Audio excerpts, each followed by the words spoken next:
आदरणीय दर्शकवृन्द नमस्कार एवं हार्दिक स्वागत छ कार्यक्रम बी टक शोमा। कार्यक्रमको साथमा उपस्थित भएको छु म पुष्कर खड्का। कार्यक्रम बी टक शोमा आज अतिथिको रूपमा रेसुङ्गा बहुमुखी क्याम्पसका पूर्व क्याम्पस प्रमुख एवं साहित्यिक व्यक्तित्व दिनपन्थी सरसँग हामी कुराकानी गर्न गइरहेका छौँ। सरलाई कार्यक्रममा स्वागत छ। नमस्कार। मेरो पनि आरामै हुनुहुन्छ? ठिक छु। यही असोज 20 गते रेसुङ्गा बहुमुखी क्याम्पसबाट यहाँ सेवानिवृत्त हुनुभयो। सरले रेसुङ्गा बहुमुखी क्याम्पसमा कति वर्ष सेवा गर्नुभयो? मैले रेसुङ्गा बहुमुखी क्याम्पसमा स्थापना कालबाट पढाउन सुरु गरेको हुँ र रेसुङ्गा बहुमुखी क्याम्पसमा सञ्चालित पहिलो कक्षाको कक्षा मैले लिएको हुँ र त्यतिखेर प्रमाणपत्र तह मात्रै थियो र पहिलो कक्षामा एउटा सहायक अर्थमन्त्री गगनजङ बहादुर सिंह आउनुभएको थियो। उहाँलाई राखेर एउटा कक्षा पहिलो कक्षा ऐतिहासिक कक्षा मैले लिएको थिएँ। सेवाको हिसाबले यहाँले 39 वर्ष पुरा मैले चाहिँ रेसुङ्गा बहुमुखी क्याम्पसमा पढाएँ र त्यतिखेर मैले साथसाथै यो महेन्द्र माध्यमिक विद्यालयको स्थायी शिक्षक म थिएँ र 6-7 वर्ष त्यहाँ पढाएपछि यहाँ समाजका मान्छेहरूले तपाईँले पुरै समय हामीलाई क्याम्पसलाई दिनुपर्छ भनेपछि मैले छोडेर यही नजिकैको उसलाई छोडेर सरले स्थायी जागिर छोडेर रेसुङ्गा बहुमुखी क्याम्पसमा जानुभयो। अब त्यो समय सरको उमेर कति थियो क्याम्पसमा? मेरो 23 वर्ष थियो। 23 वर्षको एउटा युवा ऊर्जावान उमेरमा एउटा ऊर्जा लिएर रेसुङ्गा बहुमुखी क्याम्पसमा छिर्यो। अब सरले अघि भनिसक्नु भएको छ, पहिलो पटक कक्षामा छिर्दाखेरि प्रवेश गर्दाखेरि यहाँको मनमा कस्तो अनुभव थियो सर? रेसुङ्गा बहुमुखी क्याम्पसको संस्थापना कालदेखि अहिलेसम्म म चाहिँ अनवरत रूपमा रेसुङ्गा क्याम्पसमा यो पठन पाठनमा प्रशासनमा पनि लागेर काम गरेँ। तर सबैभन्दा मेरो रुचिको विषय अनुसन्धान र पठन पाठन रह्यो, प्रशासनतिर त्यति रहेन। तर पनि म लामो समयसम्म सहायक क्याम्पस प्रमुख र केही समय चाहिँ क्याम्पस प्रमुख भएर चलाएँ। र एउटा रोचक कुरो के हो भने यस क्याम्पसमा जागिर खान भनेर मैले कहिल्यै निवेदन चाहिँ दिइनँ र मलाई चाहिँ आएर पढाइदिनु हुन भनेर अनुरोध गरेको पत्रहरू मसँग छन् सञ्चालक समितिले। अब सरलाई म 39 वर्ष अगाडि फर्काउन चाहेँ। त्यति बेलाको जुन अवस्था थियो सरको मानसपटलमा त्यो घुमिरहेको होला। सुरुमा रेसुङ्गा बहुमुखी क्याम्पसमा यहाँ संस्थापक प्राध्यापकको रूपमा चाहिँ पढाउँदाखेरि कतिजना विद्यार्थी हुनुहुन्थ्यो? यो पहिलो कुन सङ्ख्या सञ्चालित थियो त्यहाँ? कुन कुन सङ्कायहरू सञ्चालित थिए र क्याम्पसको भवन कहाँ थियो सर? यो पहिल्यै हामीले यहाँ प्रवीणता प्रमाणपत्र तह यो मानविकी मात्रै चलाएका थियौँ। यहाँको आवश्यकता अरू भए पनि तुरुन्त एसएलसी पछि पढ्न नपाउने र त्यो र खास गरेर चेलीबेटीहरूलाई टाढा चाहिँ अभिभावकहरूले पठाउन नसक्ने कुराहरूलाई पनि ध्यान गरेर हामीले चाहिँ त्यो गऱ्यौँ। र त्यसमा के छ भन्दा जस्तो मैले सुरुमा पढाउन जाँदा भवन थिएन। महेन्द्र हाई स्कुलको कोठाहरूमा हामी चाहिँ पढाउँथ्यौँ र त्यहाँ दिउँसो हाई स्कुल चल्थ्यो र बिहान क्याम्पस चल्थ्यो र क्याम्पसमा चकहरू नहुने हुनाले अलिक गरिबी खालको स्थिति हुनाले दिउँसोमा चकहरू खोपामा राखेर जान्थ्यौँ र तिनै चकले आएर पढाउँथ्यौँ। र विद्यार्थीहरू सुरुमा अलि जम्मा भएका थिए र मभन्दा जेठा थिए धेरै जसो र धेरै वर्ष एसएलसी 27-28 सालमा एसएलसी गरेका मान्छेहरू पनि त्यहाँ भर्ना भएका थिए। त्यसो हुनाले पहिलो ब्याचमा 92 जना विद्यार्थीहरू थिए र त्यसमा 92 नम्बरको विद्यार्थी पछि हुम्लाबाट सांसद भएका हुन् गोरखबहादुर बोगटी। त मैले सम्झिराखेको छु र उनीसित धेरैपल्ट बिचमा फोनबाट सम्पर्क भइरहन्छ। र दोस्रो एकैचोटि जस्तो के भयो भने त्यो हामी पहिलो वर्षको एसएलसीलाई पुषमा भर्ना गरियो र फाउनबाट कक्षा चलाइयो। अनि त्यस वर्षका एसएलसीको रिजल्ट पछि निस्क्यो र हामीले असारबाट अर्को कक्षा पनि चलायौँ। त्यसमा भने विद्यार्थी घटेर 18 जना मात्रै थिए, धेरै थिएन। अब त्यो अवस्थाबाट अहिले क्युए सर्टिफाइडसम्म आउँदाखेरि, किन भन्दा अहिले रेसुङ्गा बहुमुखी क्याम्पस त भवनमा पनि सम्पन्नै देखिन्छ र गुणस्तरीयको हिसाब गर्ने हो भने पनि क्युए सर्टिफाइड भइसकेको छ। त्यो बिचमा क्याम्पसले पार गरेका यहाँसँग, किन भन्दा यो अहिलेको पुस्ताको लागि यो एउटा इतिहास जस्तो पनि लाग्न सक्ला। सरले चाहिँ स्थापना कालदेखि नै त्यहाँ काम गरेको भएको कारणले मुख्य गरेर के आरोह अवरोहहरू पार गर्यो क्याम्पसको पहिला समस्याहरू त यो अर्थ सङ्ग्रह गर्ने, अर्थ सङ्कलन गर्ने कुरा पनि महत्त्वपूर्ण थियो। र त्यसभन्दा पनि बढी चुनौतीपूर्ण के थियो भने पढाउने शिक्षकहरू नपाइने सबभन्दा ठुलो समस्या थियो। र खास गरेर म्याथमेटिक्स र इङ्ग्लिसका शिक्षकहरू नपाएर हामी बनारस, गोरखपुर अनि दिल्लीसम्म पुगेर ल्याएका घटनाहरू छन्। र धेरै वर्षसम्म भारतीय नागरिक सरहरूले पनि यहाँ पढाउनु भयो। त्यसो हुनाले एउटा चुनौती त्यो थियो, अर्को अर्थोपार्जनको थियो, अर्को भवनको थियो, अर्को फर्निचरहरूको थियो।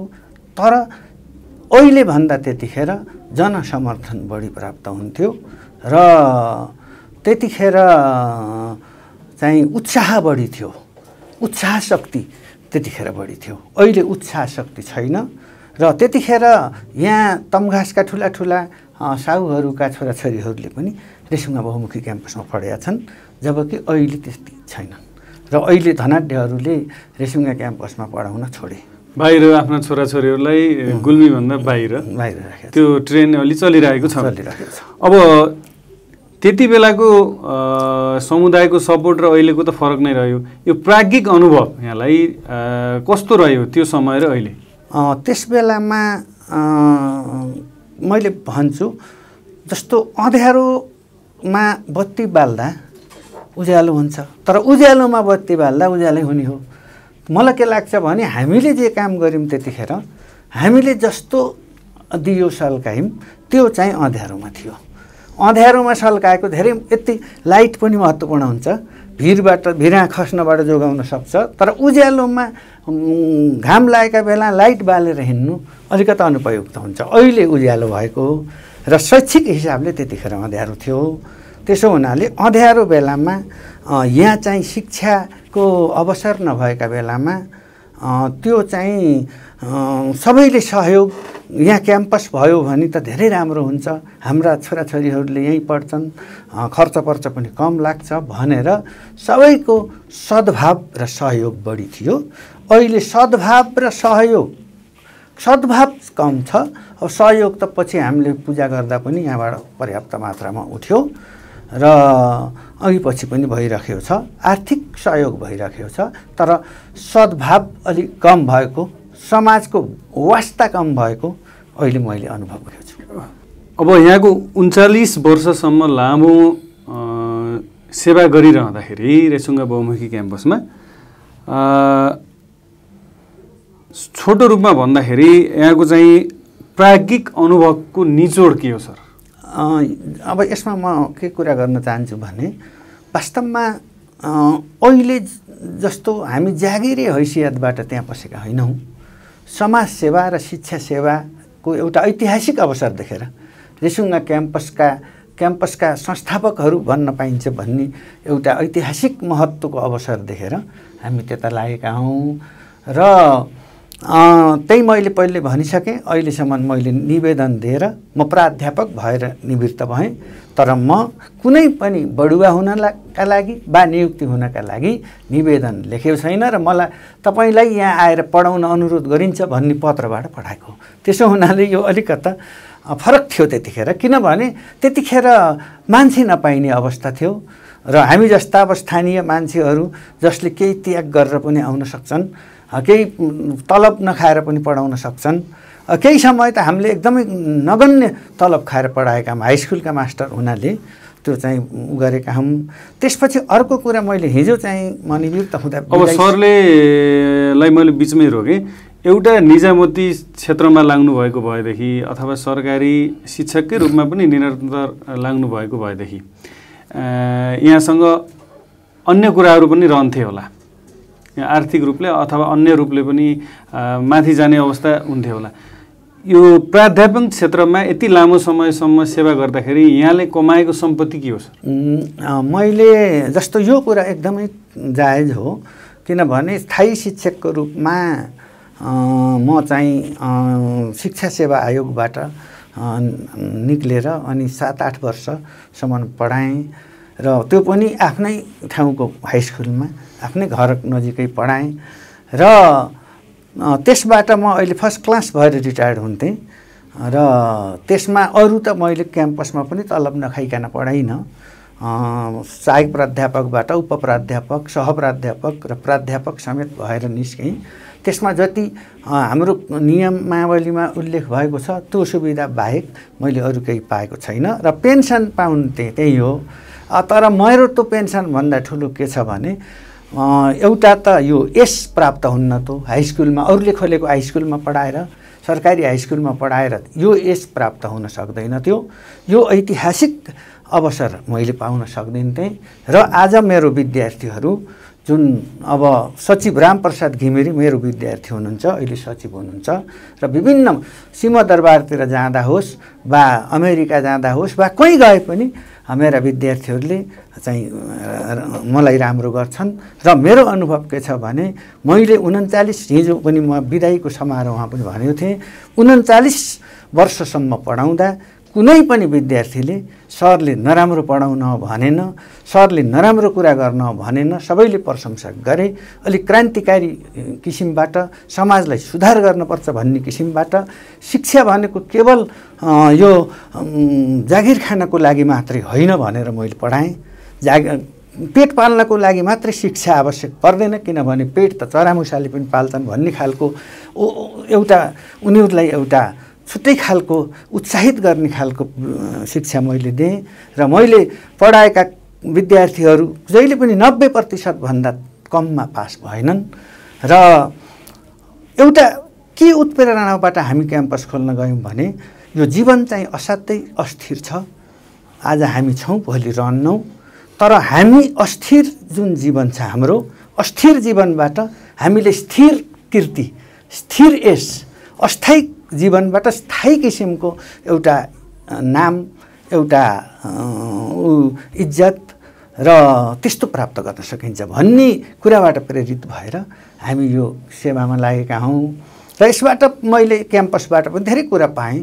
अब मलाई अब मैले वृत्ति, जीवन वृत्ति, दक्षिणा, गुरु दक्षिणा भन्छौँ हामीले, त्यो पायौँ।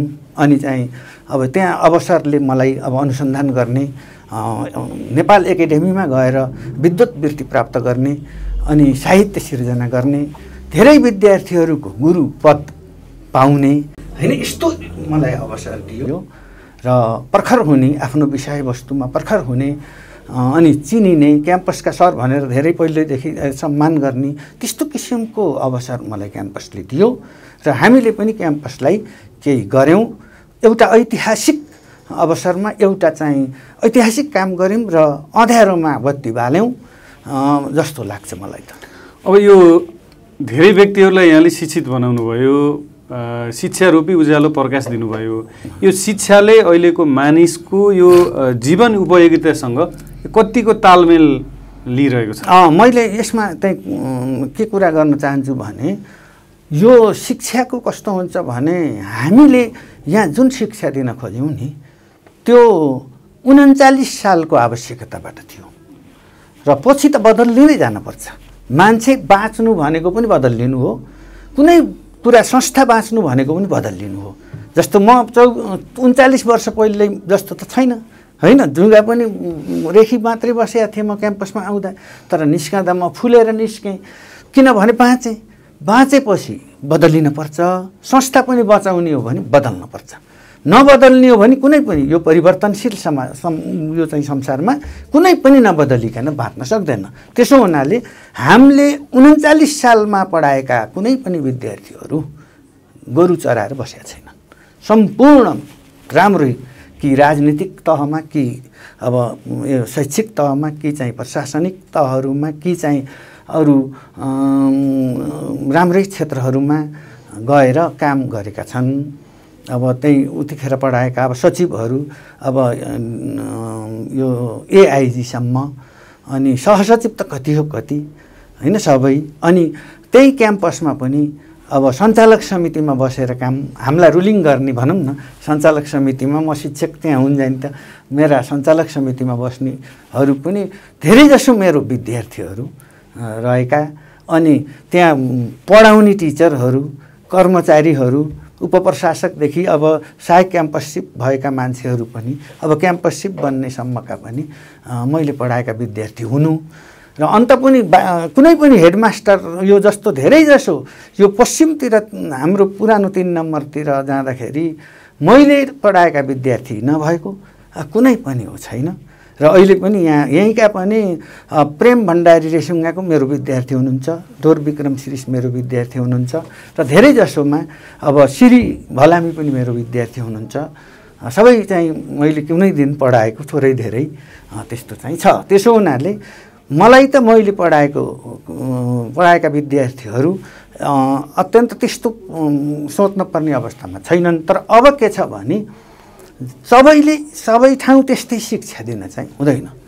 यसमा यो जुन हामीले कति टिचरहरू चाहिन्छन्, कति प्रशासनिक उसमा चाहिन्छन्, अनि कति चाहिँ यो जस्तो हिसाब किताब गर्ने कमर्सतिर चाहिन्छन्, त्यो विचार गरेर अन्दाज गरेर सरकारी बनाएर चलाउनुपर्छ कलेजहरू। अब यसरी चलाउन सकिन्न। सरकारी बनाएर अनि परीक्षा लिएर थोरै सिटहरू गराएर निस्कन बित्तिकै जागिर पाउने खालको गराएर गर्नुपर्छ। नत्र भने प्राविधिक शिक्षातिर अब जानुपर्छ। नत्र भने हामी प्रविधि र परिवर्तनसित लय मिलाएनौँ भने हामी अवश्य पछाडिन्छौँ र हामी बिग्रन्छौँ र हामीले समयलाई चिन्न सकेको, समयको नाडी छाम्न सकेको ठहर्दैन। सरसँग रेसुङ्गा बहुमुखी क्याम्पसको बारेमा धेरै कुराहरू गरियो। अब यहाँ एउटा साहित्यिक व्यक्तित्व पनि हुनुहुन्छ। अहिले गुल्मीमा यहाँको समय जुन शशि सर, हजुर लगायत बहादुर कुँवर प्रयासीजी लगायत एउटा साहित्यमा राम्रो दखल राख्ने व्यक्तित्वहरू गुल्मीमा कार्यरत हुनुहुन्छ र हुनुहुन्थ्यो। गुल्मीमा साहित्यिक गतिविधिहरू कहिलेदेखि क्रियाशील रहेको इतिहास छ सर? यो त म पहिले यो किरण पुस्तकालय खोल्ने बेलातिर म 9-10 वर्षको थिएँ। त्यतिखेर त मैले धेरै अब सहयोग केही गर्न सकिनँ। तर म बनारस पढ्न जाँदाखेरि त्यसपछि उताको वातावरणले, बनारसको वातावरणले अलिकता साहित्यिक रूपमा अगाडि बढ्नुपर्छ भन्ने खालको रुचि जाग्यो। र त्यसपछि त्यस बिचमा यहाँ आउने जाने गरेँ म। र पारिवारिक हिसाबमा पनि शशि पन्थी सर मेरो दाइ भएको हुनाले उहाँसितै अब यो अलिकता साहित्यिक अनि चेतनाको कुराहरू, पुस्तकालय बनाउने कुराहरूमा मेरो पनि हात छ। र 2035 सालदेखि म हाम्रो पुरुषार्थको पत्रिकाको सम्पादक, सहसम्पादक भएर आजसम्म काम गरिरहेको छु। र यो किरण पुस्तकालयको योगदान चेतनाको वृद्धिको हिसाबमा यस क्षेत्रमा महत्त्वपूर्ण रहेको छ। र साहित्यिक वातावरण तयार गर्नको लागि अनि भाषा सम्बन्धी र धार्मिक सांस्कृतिक चेतना ल्याउनको लागि पनि यसले महत्त्वपूर्ण काम गरेको छ। अब किरण पुस्तकालयले विभिन्न आरोह अवरोह पार गर्दै अहिलेको अवस्थामा आइपुगेको छ र अहिले भौतिक रूपमा सुविधा सम्पन्न चिटिक्क परेको भवन पनि हामी देख्न सक्छौँ। यसभित्रका साहित्यिक गतिविधिहरू के कसरी अगाडि बढिरहेका छन्? बाहिरको जनमानस किरण पुस्तकालयभित्र छिरेर त्यहाँ पढ्ने, त्यहाँबाट शिक्षा अथवा ज्ञान हासिल गर्ने वातावरण छ कि छैन सर? किनभने अहिले त युग चाहिँ डिजिटल युगमा प्रवेश गरिसकेको छ। यो कस्तो छ भने अब यो अलिकता प्रविधिको हिसाबले हामी चाहिँ अगाडि सँगसँगै त्यही युगसँगै गति लिन सकेनौँ र अनुसन्धानको लागि पुराना किताबहरू, पम्पलेटहरू, पत्रिकाहरू राखेर हामीले चाहिँ यसमा एउटा अनुसन्धान गर्नेहरूलाई त्यो कामहरू गऱ्यौँ। र अर्को काम, महत्त्वपूर्ण काम के गऱ्यौँ भने हामी किरण पुस्तकालय मात्रै खोलेको भए हामी धेरैजसो गुल्मीमै सीमित हुन्थ्यौँ। तर हामीले चाहिँ साहित्यिक पत्रिका निकालेर अहिले राष्ट्रिय रूपमा अब प्रेस काउन्सिलबाटै क वर्गमा वर्गीकृत भएको साहित्यिक पत्रिका निकालेर हामी यो नेपालका हरेक भूभागमा र प्रवासहरूमा शिलाङ भयो, अनि आसाम भयो, अनि सिक्किम भयो, अनि दार्जिलिङ भयो र कई प्रवासहरूमा पनि हामीले त्यसलाई पुर्याउँछौँ र अहिले त्यो उसबाटै यो अनलाइन पढ्न पाउने पनि गरेका छौँ। त्यसो हुनाले त्यो एउटा महत्त्वपूर्ण कुरा हो हाम्रो साहित्यिक गतिविधि। अनि अर्को के हो भन्दाखेरि हामीले पुस्तकहरू त्यसबाट 14-15-16वटा पुस्तकहरू साहित्यिक, ऐतिहासिक, धार्मिक खालका पुस्तकहरू निकालेका छौँ र मेरो पनि त्यो एउटा निबन्ध सङ्ग्रह उठिट्याउको मन भन्ने त्यो चाहिँ त्यहीँबाट निस्केको हो। त्यसो हुनाले साहित्यिक गतिविधिहरू हामीले अहिले पनि पुस्तकालयमा भानु जयन्तीमा, मोती जयन्तीमा, अनि देवकोटा जयन्तीमा र लेखनाथ जयन्तीमा कार्यक्रमहरू गर्छौँ र प्रत्येक वर्ष जानकी साहित्य पुरस्कार वितरण गर्छौँ। मोती जयन्तीमा अहिले पनि हामीले नारद गौतम भन्ने कविलाई यो पुरस्कार दियौँ।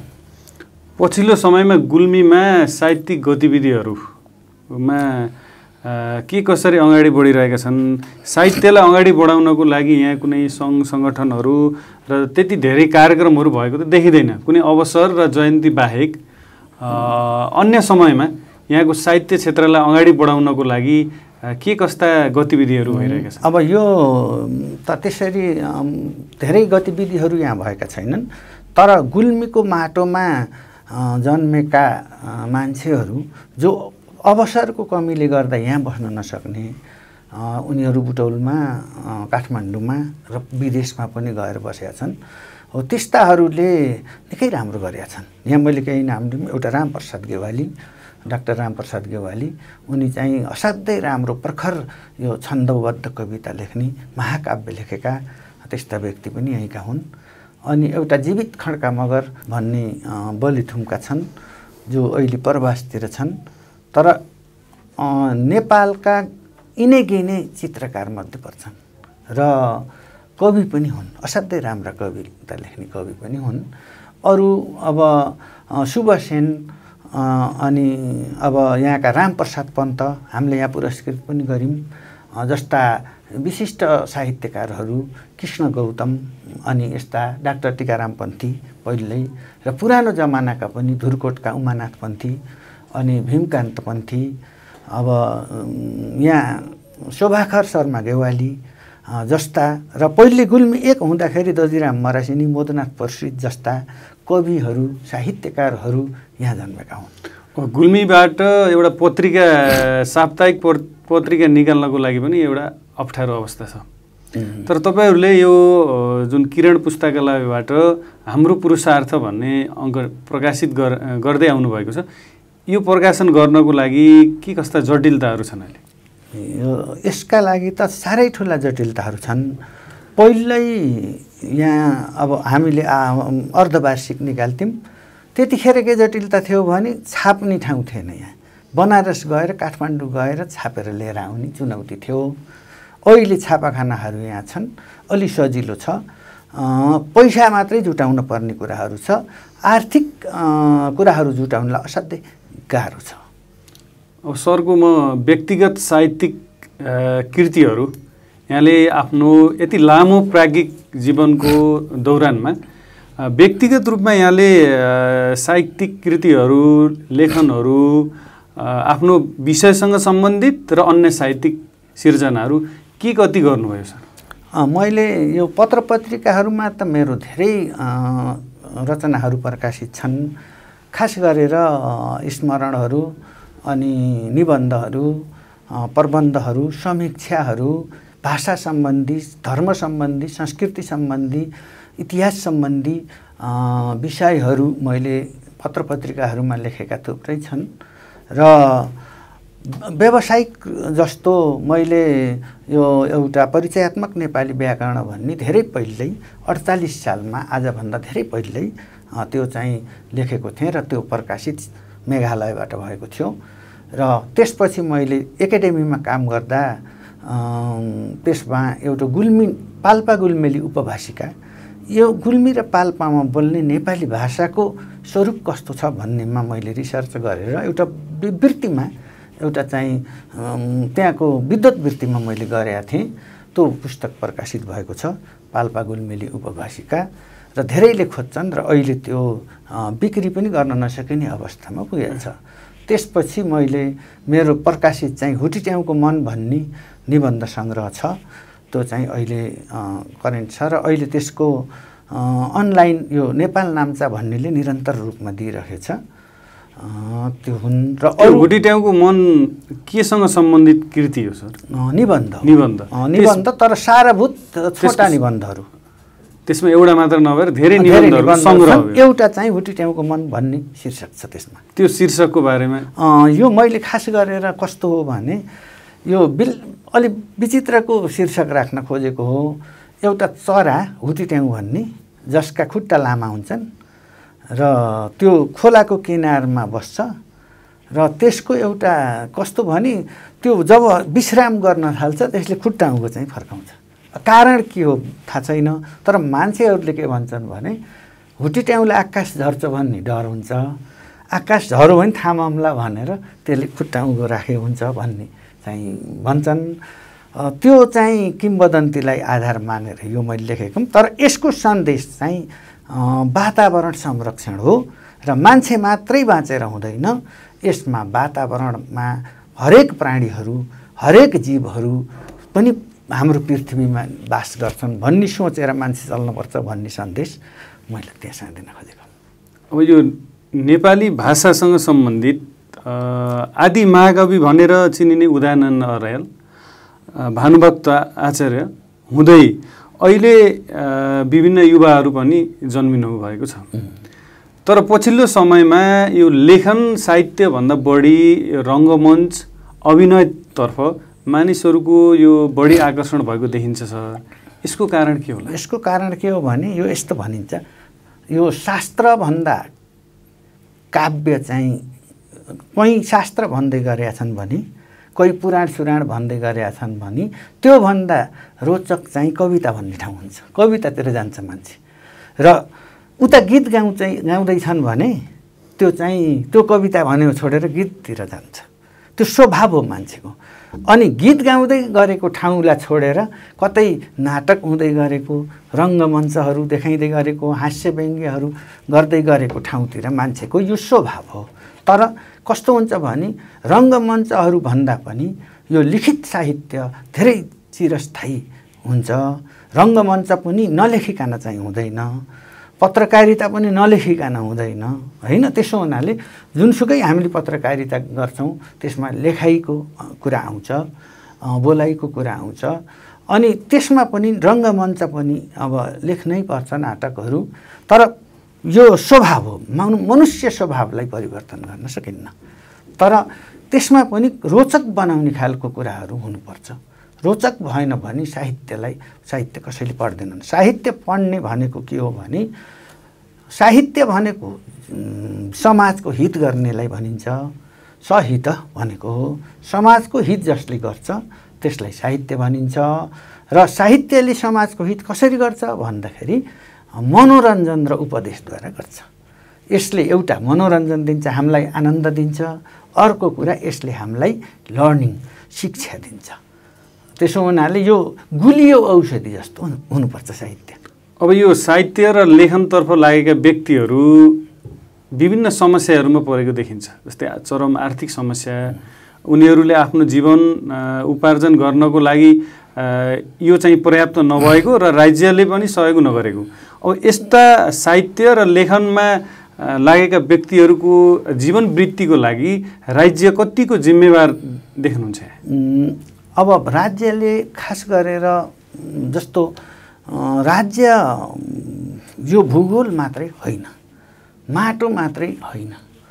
जस्तो राज्य भनेको एउटा भावना हो र एउटा त्यो भावना भाषाले, साहित्यले, संस्कृतिले, धर्मले र राष्ट्रियताको भावनाले यो जोड्ने हो। त्यसो हुनाले राष्ट्रको आत्मा भनेको त्यहाँको साहित्य, त्यहाँको संस्कृति र त्यहाँको सभ्यता हो। त्यसो हुनाले राज्यलाई पूर्णाङ्ग बनाउने हो भने अपाङ्ग बनाएको छ। अहिले यो अपाङ्ग हो, किनभने आत्मा तत्त्व यसको एउटा विशिष्ट तत्त्व यसमा छैन। त्यसो हुनाले यसलाई साङ्ग एकदम पूर्ण अङ्गको बनाउने हो भने यो चाहिँ संस्कृतिलाई, भाषालाई, यहाँका अन्य भाषाहरूलाई पनि, विभिन्न खालका जातीय संस्कृतिहरूलाई जो हाम्रा सम्पत्ति हुन्, विभिन्न भाषाहरूलाई, जस्तो यहाँ बोटे भाषा मैले भने कुमाल भाषाको सिद्धिसकेको छ, यिनलाई चाहिँ जोगाउनुपर्छ। किनभने यिनीसित इतिहास छ, यिनीसित एउटा सभ्यता छ, यिनीसित एउटा चाहिँ संस्कृति छ। अहिले पर्याप्त रूपमा खोज अनुसन्धानहरू भएको देखिँदैन। छैन। मैले गुल्मीमा के बुझेको छु भने मैले बोटेहरूको जीवनशैली, भाषा र संस्कृतिको अनुसन्धान गर्न म चाहिँ महिनौँ चाहिँ उनीहरूको गाउँमा गएर बसेर तिनीहरूका मर्ने बेलाका कुराहरू अनि जन्मने बेलाका कुराहरू बुझ्नको लागि गएर बसेँ, भाषा उहीँ गएर खोजेँ र त्यसको यहाँ मैले अनुसन्धान शोध प्रबन्धहरू दिएँ। तर यहाँ चाहिँ मलाई यो जनजाति कुनै यस्तो गर्यो मान्छे त थाहा छ नि त, तर मलाई कसैले पनि यो यहाँ यो जस्तो जिल्लाबाट जो जिल्लाले जिम्मा पाएका मान्छेहरूले कसैले पनि मलाई चाहिँ तपाईँ यो विशेषज्ञ हुनुहुँदो रहेछ, तपाईँले यो यहाँका कमसेकम बोटे र कुमाल भाषा त यहाँका हुन् नि गुल्मी जिल्लाका हो, तिनीहरूको अध्ययन गरेर हामीलाई यस्तो मद्दत गर्नुहोस् भनेर कसैले भनेको छैन। र बजेट चाहिँ सिद्धिएको छ, भाषा र संस्कृतिको संरक्षणमा आएको बजेट सिद्धिएको छ। अहिले युवा पुस्ता र अहिलेको पुस्ता यसमा किन आकर्षित छैन? होइन, आकर्षित त यस्तो हो, यो कस्तो चिज हो भने सबैतिर आकर्षित हुँदैनन्। यसतिर लाग्ने मान्छेहरू कम हुन्छन्, तर देशभरिमा छन्। त्यो हराउन्न, कहिले पनि हराउन्न। हरेक क्षेत्रहरू जीवित रहन्छन्, हरेक विचारहरू जीवित रहन्छन्। त्यसो हुनाले अहिले पनि नयाँ पिँढीमा पनि एकदम व्यापक छ। यहाँ अलिकता शिक्षकहरूले काम नगरेर, जस्तो कविता लेखाउने नेपालीको शिक्षकहरूले जिल्लाभरि होइन, पाल्पामा हाम्रो टङ्क पन्त भन्ने यहाँबाट जानु छ, महेन्द्र पन्थी भन्ने भनेका हुनुहुन्छ, एकजना कमल खत्री हाम्रै विद्यार्थी भाइ हुनुहुन्छ। उहाँ तीनजनाले पाल्पाको साहित्यलाई उचालिराखेका छन्। म त्यहाँ कार्यक्रममा पनि अस्ति एउटा यस्तै अनावरणमा गएको थिएँ, देवी नेपालहरू आउनु थियो, 2-3जनाले हामीले त्यसको विमोचन गऱ्यौँ। टङ्कजी त्यहाँ लागिराख्नुहुन्छ, उहाँले आफ्ना विद्यार्थीहरूलाई छन्द सिकाउनुहुन्छ, कविता लेख्नेहरूले कविता सिकाउने। हामीले पनि यहाँ रेसुङ्गा बहुमुखी क्याम्पसमा गर्दाखेरि कति कविहरू होइन, गजलकारहरू, गजलको तालिम गराउने आदि कामहरू पनि हामीले गरेका छौँ। सबै निस्कन्नन्, तर शून्यता कहिले हुँदैन, साहित्य कहिले मर्दैन, संस्कृति कहिले मर्दैन। अब साहित्य संसार बुझ्ने हो भने बेलायतमा जाँदाखेरि सेक्सपियरलाई चिनिन्छ, चीनमा जाँदाखेरि लुछन, रुसमा जाँदाखेरि गोर्गीलाई चिनिन्छ र भेटिन्छ पनि, र नेपालबाट जाने नेताहरूले पनि त्यो भेटेर हेरेर आउनुहुन्छ। तर नेपालमा यस्ता व्यक्तित्वहरू नभएको जसले विश्वलाई चिनाउने, साहित्यको क्षेत्रमा विश्वलाई चिनाउने त्यस्ता व्यक्तित्वहरू नेपालमा अहिलेसम्म नभएको होइन, भएको हो। यो कस्तो छ भने एउटा त त्यो भाषा वक्ताहरूको सङ्ख्याको कुराले पनि अलिकति निर्धारित गर्छ। तर जस्तो ब्रान्ड बनेका हुन्छन् नि, जस्तो गोर्की ब्रान्ड भए, अनि टल्स्टय, अब रसियन साहित्य अलि धेरै नै धनाढ्य भनौँ न, एकदम धेरै ठुलो छ। टल्स्टय अनि चेकभ जस्ता साहित्यकारहरू त्यसमा छन्, र चिनिया पनि धेरै पुरानो, धेरै ठुलो सभ्यता हो। र अरूमा जस्तो भारतमा प्रेमचन्द ब्रान्ड हुन् भने नेपालको ब्रान्ड चाहिँ लक्ष्मीप्रसाद देवकोटा हुन्, जसले विश्व साहित्यमा नेपाली भाषालाई, नेपाली साहित्यलाई चिनाए र उनी जस्तो प्रतिभाशाली विश्वमा पनि कमै पाइने हो र रुसमा उनी चाहिँ तास्कन्तमा भएको एउटा विश्व साहित्य सम्मेलनमा उनले गरेको भाषण अनि उनले 9 भाषामा भनेका कविताहरू र यही पनि अङ्ग्रेजी, संस्कृत, नेपाली अनेक भाषामा लेखेका कुराहरू र उनको मुना मदन, शाकुन्तल जस्ता कृतिहरू विश्व भाषाका कुनै पनि कृतिहरू नोबेल पुरस्कार पाएका कृतिहरू भन्दा कमजोर छैनन्। तर यसरी चिनिन नसक्नुमा जिम्मेवार को छ? यो त अलिकता त्यही त मैले भने एउटा देश कमजोर भएपछि त्यो जाति, संस्कृति र भाषालाई पनि हेप्छन् सबैले विश्वमा। हाम्रो सबैभन्दा खराब यो जस्तो देश कमजोर गराउने, देशलाई आर्थिक रूपमा, सांस्कृतिक रूपमा, भाषिक रूपमा अनि राष्ट्रियता सम्बन्धी कुराका रूपमा पनि कमजोर गराउने भएको हुनाले अब यसलाई विश्वमा चिनाउने जस्तो साना देशहरू पनि, हामीभन्दा साना देशहरू पनि निकै अगाडि बढेका छन्। युरोपका धेरैजसो देशहरू हामीभन्दा साना छन्। स्विजरल्यान्ड हामीभन्दा सानो छ, तर पनि के छ भन्दाखेरि उनीहरूको साहित्यलाई, उनीहरूको संस्कृतिलाई विशेष ध्यान दिइन्छ र हाम्रो चाहिँ अलिकता देशलाई हेपेर त्यो देवकोटा जस्ता मान्छेहरू त विश्वकै गहना हुन् भन्ने मलाई लाग्छ। लेखन र साहित्यमा अहिले समय अनुकूल यो परिवर्तन हुँदै जानु जरुर छ। पहिला साहित्यले दिने एउटा ज्ञान र अहिलेको साहित्यले दिने समय परिस्थिति अनुसार फरक हुनु अवश्य पनि छ। तर अहिले यो साहित्यमा यो प्रगतिशील चिन्तन कतिको हावी भएको देख्नुहुन्छ सरले?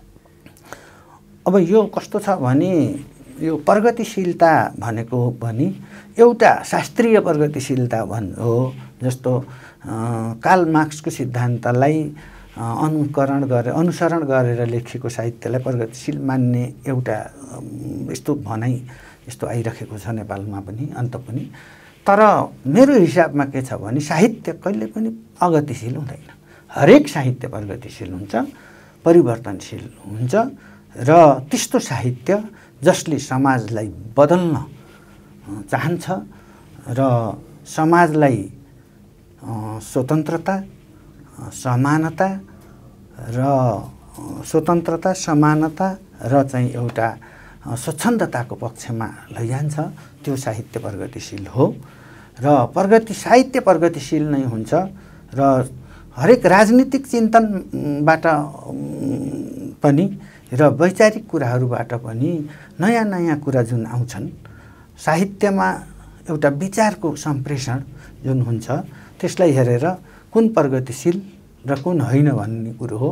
र हामीले कस्तो भन्छौँ भने मैले जहिलेसुकै के भन्ने गरेको छु भने जस्तो पुरस्कार पाउँछन् पुरस्कृत हुने साहित्यकारहरू सत्ताका अनुयायी हुन सक्छन् र हावा जताबाट ला उतै बग्नेलाई प्रगतिशील भनिन्न, चाहे जस्तोसुकै राजनीतिक दर्शन उनीहरूले राखुन्। हावाको प्रतिकूल जो बग्छ, जसरी लुसुन बगे, जसरी गोर्की बगे त्यस बेलामा, जसरी भारतमा प्रेमचन्द बगे, जसरी लक्ष्मीप्रसाद देवकोटाहरू पुस्तकालय खोल्दा दण्डित भए र लक्ष्मीप्रसाद देवकोटा जस्ता साहित्यकार, सबभन्दा अग्ला साहित्यकारले नेपालमा जीवित छँदा दण्ड पाए तर पुरस्कार पाएनन्। र रसियन दोस्तोभस्कीले आजीवन कारावासमा बसे तर उनी जतिको चर्चित उपन्यासकार कोही पनि छैन, तर आजीवन कारावासमा उनी बसेका हुन्।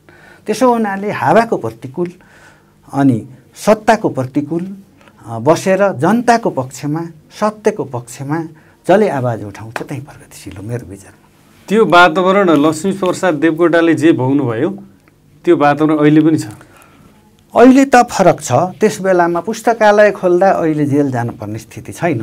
त्यस बेला राणा शासन, निरङ्कुश जहानिया शासन थियो र पञ्चायत कालमा जस्तो मै पनि एउटा कथा लेखे बापत 15 पल्ट बयान दिएको छु मैले यहाँ जिल्ला प्रशासन कार्यालयमा। पहिल्यै जमाना पञ्चायतकालमा त्यस्तो अवस्था अहिले कथा लेखेर कविता लेखेर बयान दिन जानुपर्ने छैन। के थियो सर त्यो कथामा? त्यो 17 नम्बरको मिसिल भन्ने थियो, त्यसमा अलिकति यथार्थ कुरा मैले राखेको थिएँ, नापी सम्बन्धी कुराहरू थिए।